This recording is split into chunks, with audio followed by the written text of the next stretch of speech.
What's up everyone? Hopefully you are enjoying your quarantine. I'm having a lot of fun. I'm stuck at home, so I have a lot of time on my computer. And I kind of wanted to show you how I color grade, and more specifically what I do and what's my process like as far as like isolating colors, picking tones, what kind of look am I getting, how do you deal with a clip that's really blue or green, how do you get it back to normal white balance. So I'm going to show you my whole process, and hopefully by the end of this you're going to learn something. But also this video is brought to you by ArtGrid, and they actually are supplying all the clips in this video. ArtGrid has been in my back pocket for the past couple months, and if you watched my Ultimate Effects Pack launch video, every single clip in that launch video was used using ArtGrid's footage. ArtGrid is a stock footage website where you can download thousands upon thousands of clips from users and creators just like me and you. So check it out using the link in the description down below. If you like it, you can get 2 months free by using that link. So let's get on with some clips I edited together using ArtGrid.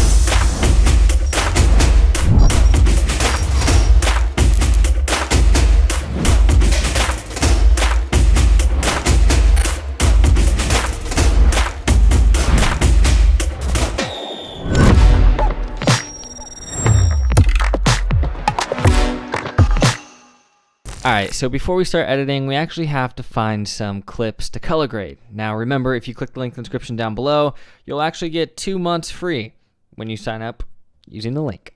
ArtGrid has a way of organizing things by shot type. If you want a macro shot, some up close, it has a beautiful preview when you hover over them. You really can break down your categories and get the shot that you are looking for. You know what? This might be a good one to color grade too. It also gives you the ability to download it in various resolutions, and you can download the license as well if you need that for your projects. So in the beginning example, this is a clip that I used from ArtGrid, and that was the final grade that I put on it. It was a very moody grade because I just felt like it was too like blue and cool. So I wanted to make it a little bit more moody. And then I did another one right here where it was just a little green, and then I wanted to bring back those tones again. Let's drag the clips that we just downloaded into the timeline and check them out. So for starters, we have to look at what we are trying to do. For example, in this beginning one with the girl, I knew instantly that I wanted to make this a little bit more moody. So I'll walk you through this process right here. First up, let's delete all the color grade and start with this clip right here. So I made a color tab, and this is my color wide tab because I typically edit on a widescreen. But what I like to see is the Lumetri scopes and the parade RGB and the waveform Luma. This will kind of give me some details about the color and what's going on. And then on the right hand side, I like to have my Lumetri color panel open. For starters, I just typically go into the basic corrections and start manipulating this, and all I do is drag these things around. Obviously that looks bad, obviously that looks bad. So find a happy medium. I'm going to actually brighten it up a tiny bit, and I'm noticing that it's actually very faded. So you can see that by how close the top and the bottom portion is of this line right here. If I drag the contrast to the left, it scrunches together. If I drag it to the right, it pulls apart. The farther these are apart, the more saturated and the more contrasty the image is. So I'm going to bring back in a little contrast, but not a lot, because I'm going to use the curves for that. So I'm also going to decrease my highlights pretty much all the way because I want to bring those back later. And then for the shadows, I'm also going to bump those up a tiny bit and use the curves. Whites, I will bring up a tiny bit, and then I'm going to move on to my creative tab. I typically don't do anything in here, but I might play around with sharpen a tiny bit, and this is where I get to play around with the shadow and the highlight tint. If you click around here, you'll see that on the shadows, it will create a tint. So I'm going to create a little orangish red tint up to the left a little bit, and then on the highlight one, I am going to probably just keep it dead center. And then my tint balance, I can drag a little bit to the right around 19, and then that way we can start to see what we are doing. We just added a little bit more warmth into our image. Now I'm going to go to the Curves tab and create a point here, and a point here. And then I like to drag my bottom point down just a tiny bit, and then drag my top one up a fair amount. And while I'm dragging this, I'm looking over on the left-hand side. As you can see, I'm dragging the highlights up. So when I drag those highlights up, you'll see that this moves upward. And that's a great way to see what you're actually doing to your image.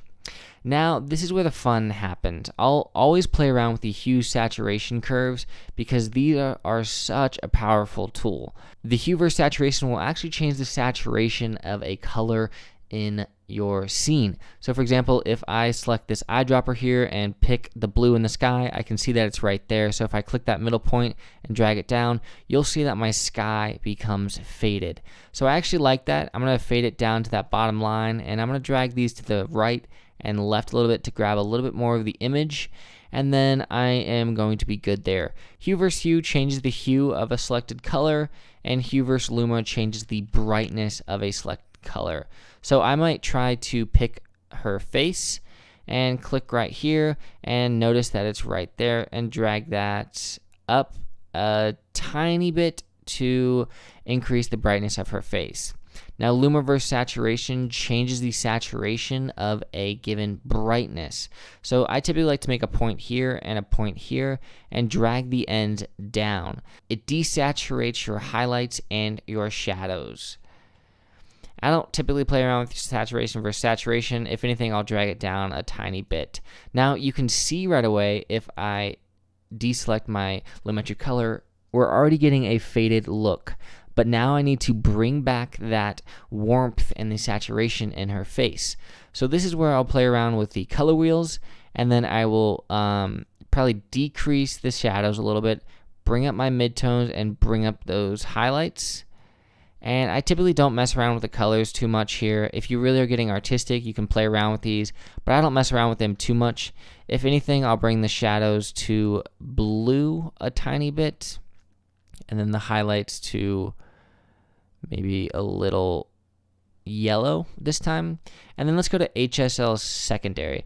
This is where we're actually going to pick this plus sign and select somewhere in her face.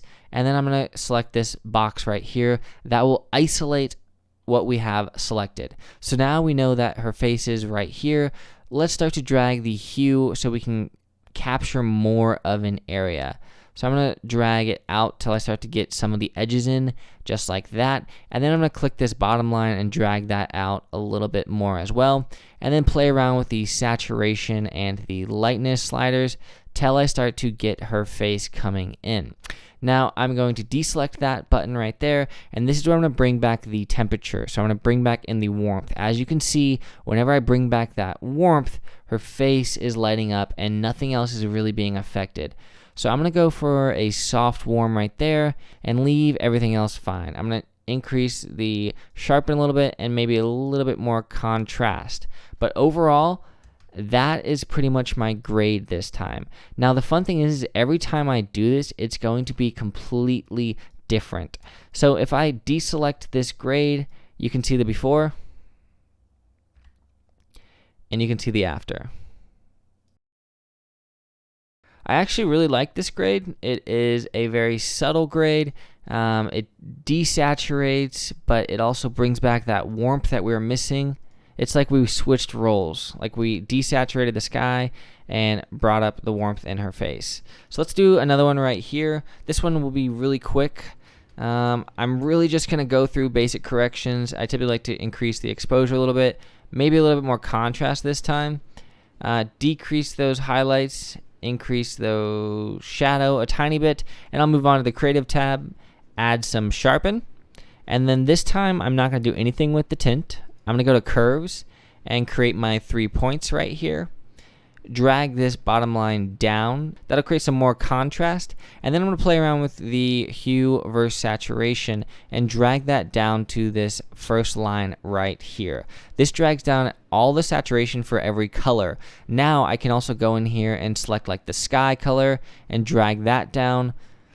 And I'm going to drag this to the left. The hue versus saturation slider is really powerful because you can select a color. For example, I'm going to select his skin, and I can drag that down to change the saturation of just his skin. I love using this because it's a great way to get rid of unwanted colors. For example, this blue bin back here, if I wanted to get rid of that, I could just drag this down and play around with that to get rid of that blue in the background. So I'm going to play around with hue versus hue. I'm not really going to do anything there. Hue versus Luma, I might want to increase the brightness of the white portions of his skin or decrease it if I want to. But for now, I'm going to leave it be. Again, for Luma versus saturation, I'm going to click a point right there on the 4th line and right there, and then drag those down. This will basically make the brightest points desaturated and the darkest points desaturated. Now I'm going to go into color wheels and drag my shadows down because I want this to be a little bit darker, and then go into Hsl Secondary. Again, click this plus sign, click on somewhere in his skin, click that checkbox, and then we have to start dragging these around till we get the colors that we want. So I'm going to drag this lightness up, fade it out a little bit, fade this one out a little bit. You really have to keep playing around with this to get all of the selection. Now that that is done, I can fully manipulate, and we have a little bit of the sky in there, which isn't a huge issue, but I'm going to bring some warmth back, and I'm also going to give this a little bit more contrast right here and definitely sharpen it up a fair amount. And let's desaturate it a little bit. So now if we play this back, it looks like this. It's a pretty clean grade, and this is the before, and this is the after. Here is the before, and here is the after. As you can see, it's a nice clean grade, and it works pretty easy. So for this one, let's try to do this one nice and quick as well. For starters, I'm just going to click this white balance selector and select his shirt because that looks a little white. And then we're going to increase the exposure, and let's just increase the contrast as well. So playing back through these, the one thing I've learned playing around with ArtGrid's footage is that you can learn just about anything when you download a different set of clips. For example, I had no idea what I was going to get into today, but I color graded 3 different scenes, and it's a great way to practice. So again, click the link in the description down below if you want to check out ArtGrid. You'll get 2 free months, and honestly, they have some pretty banger clips out right now that you can test out. Well, hopefully you guys enjoyed today's video, and if you did, please let me know down below. Hit that like button because it seriously helps out the channel, and if you're new, consider subscribing because I'm going to be making some more stuff in the future. I'll see you next time.